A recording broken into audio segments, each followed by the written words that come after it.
Hello everyone, this is Brian Kelly from Association Mavens, where you get direct access to some of the foremost thinkers and teachers in the association industry. My guests today are Marilyn and Jeff from Nonprofit Management Services.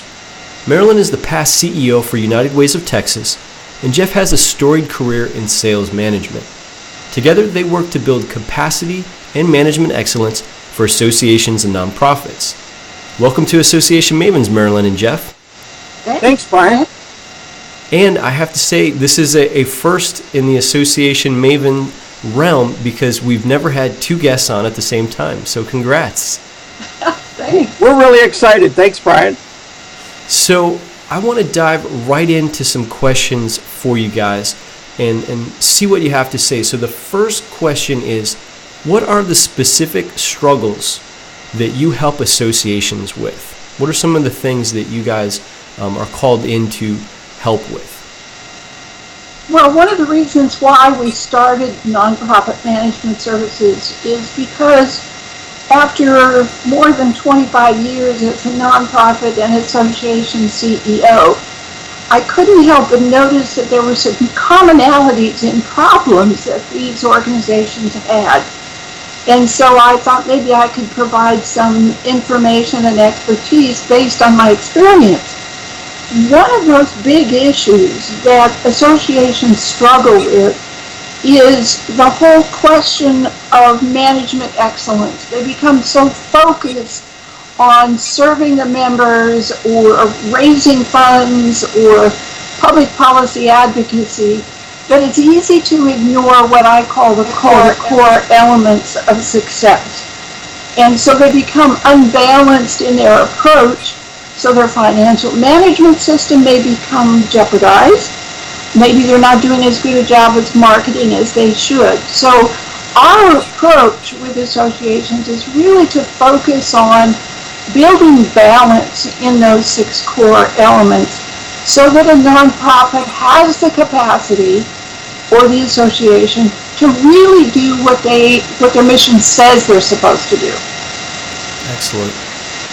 Well, Jeff, how about from your perspective? Is there anything that you would add to that? I would, and I'll add mine. Thanks, Brian. From a little different perspective, I started out on nonprofits and associations more from a volunteer standpoint and as a board member.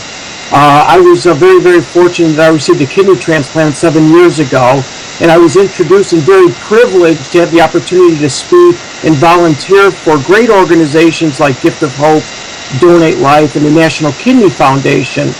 And one of the things that I found was this incredible passion within their organizations to help and help serve.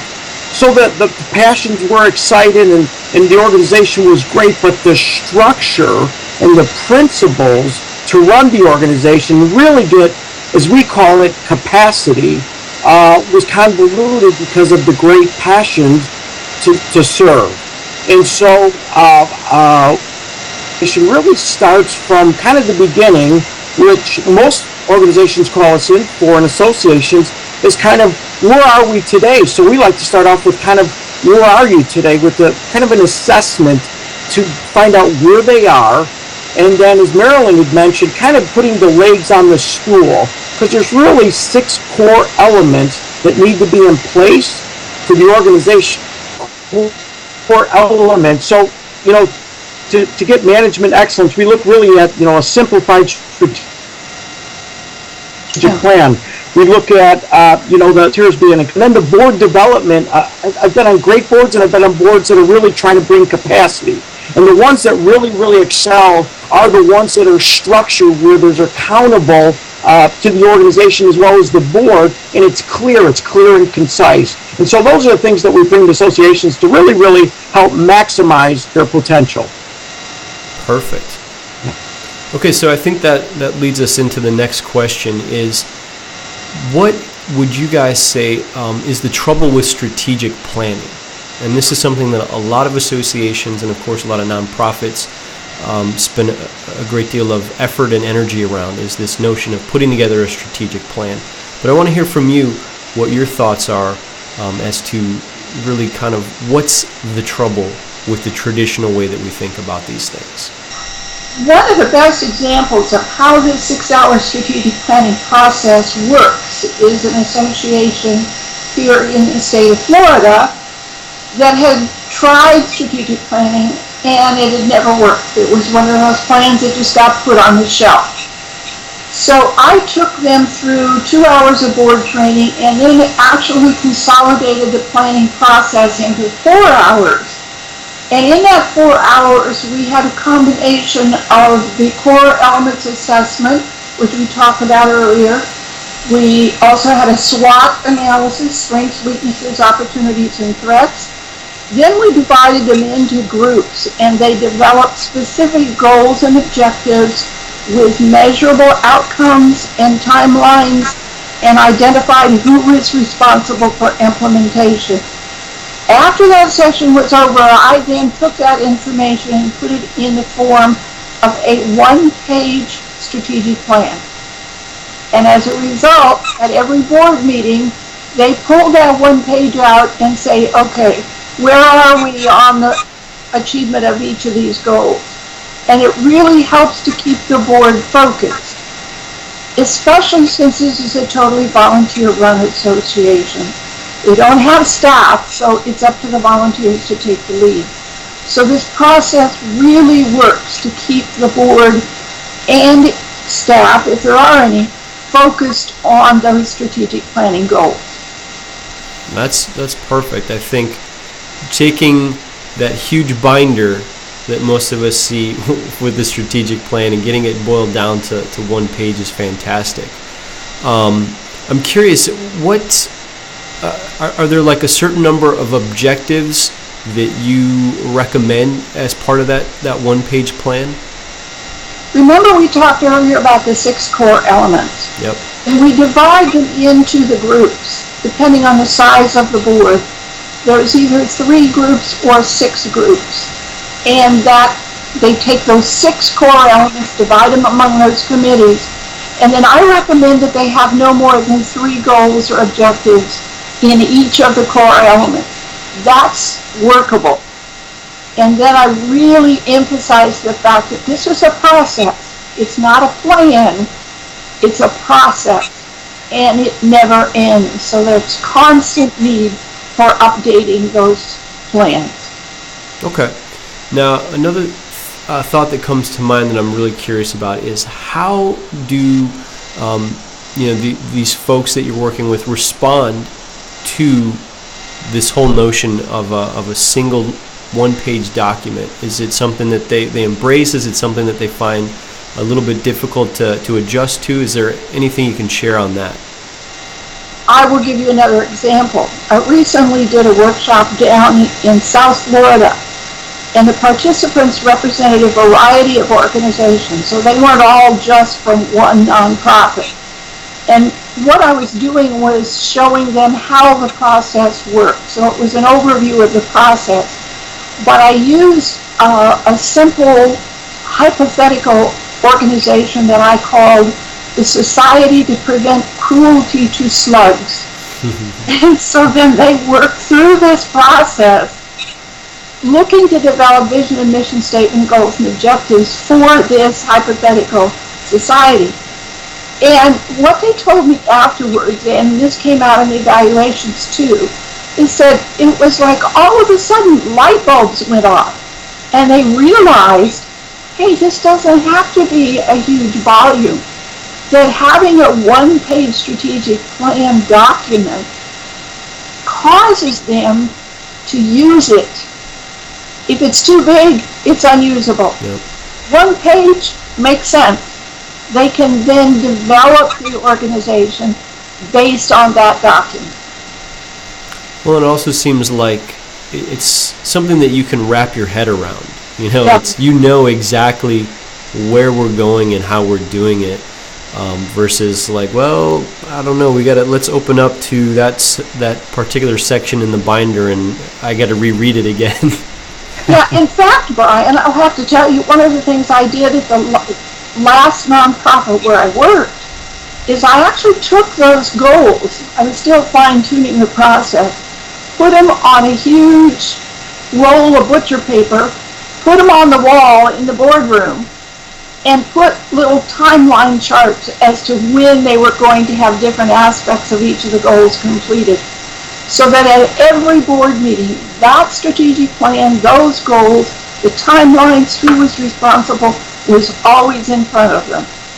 Now, fortunately, there are a couple of new software packages that will do the same thing, so that it's an online process for boards and staff to keep track of how the strategic plan is being implemented. Got it. All right, well, I've got one question left for you, both of you. And Jeff, I'm going to direct this one towards you. I'd love to hear, why is board training so helpful? I know that this is an area that you both work on with your clients. I'd love to talk about this reason behind why it's so important, why it's so helpful, and then can you give us some insight into how you actually do it? Great questions, Brian. Yeah, as a board member, I could share with you that everybody on the board are very, very passionate about the cause and the mission. However, board members tend to be involved in advisory for maybe several or many organizations, and a lot of them aren't specifically trained to be a good or great board member. So yet the passion's there and the cause is burning inside of them, but the training to be a great board member and making it happen, that's where there's usually that gap. And that's where we come in and assess the board to really give them the skills and the know-how to be a great board member. So it's kind of like Marilyn shared with you about the one-page strategic plan. Yep. Kind of the same thing applies to the board. And Marilyn and I like to call it, instead of a strategic plan, we like to call it an action plan. Because so many organizations we go into, Brian, you see that thick binder up in a bookshelf, and everybody goes, we got a great plan, Jeff, and we're like, it's 3 inches thick, but the actions aren't there. So we try to take that and really focus it down so that everybody benefits from an action standpoint. So I've seen boards where implementing the plan, they go from saying things are good to really, really seeing things done. So in 6 months, there's such a transformation that people can't believe it, because you know why? Things are getting done because of that strategic plan and in the involvement. And then what we try to do is encourage the leadership on that board to be inspiring and to live the cause. So if I'm chairman of the board, I better live, breathe, and walk that mission, because it permeates, through the whole group. So it gets everybody excited to want to reach the goal. So we've even taken it steps further. We've had little contests in a board. So when it hits a certain date, the board gets together and it does some fun things to keep the excitement moving forward, so they can keep their staff and volunteers excited about the mission, growing the organization to help so many people that are in need for their organization. So it's taking those things down, simplifying them, focused, and very, very much action-driven for the end result. So we've been very, very blessed. Our organizations, Brian, have a common thread of passion and helping our fellow man. We just help them with the training and keep that moving forward so that the results are, as we like to call them, capacity-driven or optimal. Brian, if I can, I'd like to add a quick note. Sure. There's a reason why we usually do the board training and the strategic planning in one session. It's because they're so inextricably tied together. Yeah. If the board does not understand their roles and responsibilities, especially in relationship to staff, the plan isn't going to work. So most of the time, those two are done together. And even when I go back for a client and do an update on the plan, we also have a mini board orientation with it, because usually there's new board members that have come on. So that's why these two things are tied together so closely. But like Jeff says, we bring it to focus. Well, the one thing that I think comes to mind when I hear you talk about these things is how do the association board members respond to this? When you walk through this process of kind of saying this is the direction that we're going, this is kind of where we're at right now, this is where we're going. Is there any resistance, or is it something that you find that they're open to exploring these new ways of optimizing their operations, so to speak? Initially, there is sometimes resistance, but if you combine the training with the planning process, by the time it's over, there's an eagerness and enthusiasm that was not there to start with, because now it has legs. Now they understand the how, the why, and it really makes a big difference. It builds enthusiasm. It takes that passion and gives it legs.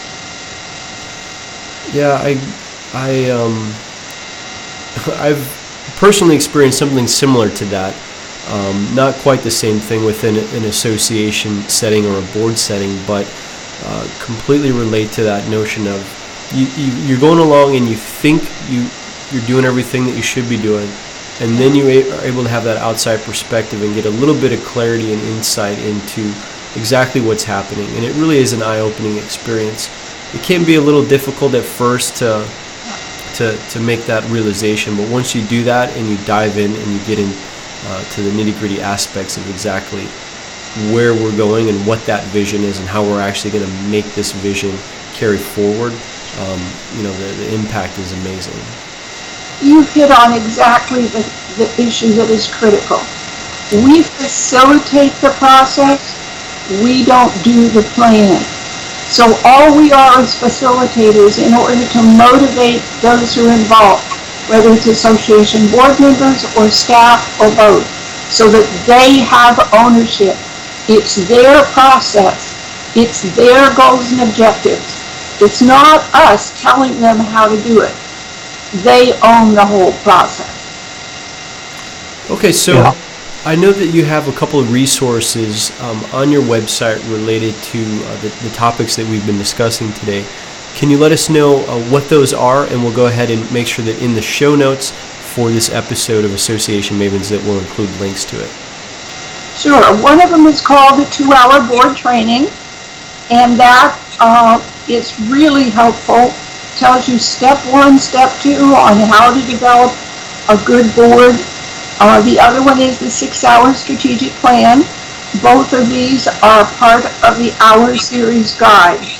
Now, the 1-hour organizational assessment is a separate guide, but it's also included in the 6-hour strategic planning guide. Perfect. All right. Well, Marilyn and Jeff, thank you so much for doing this interview, and thank you to everybody for watching.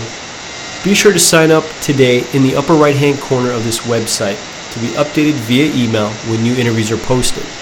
Also, follow @BrianKellyNow on Twitter to stay on top of all things Association Mavens related. And lastly, please submit your recommendation for which Association Maven you'd like to see interviewed next. Thanks again for watching, and I look forward to bringing you more great interviews. Bye-bye.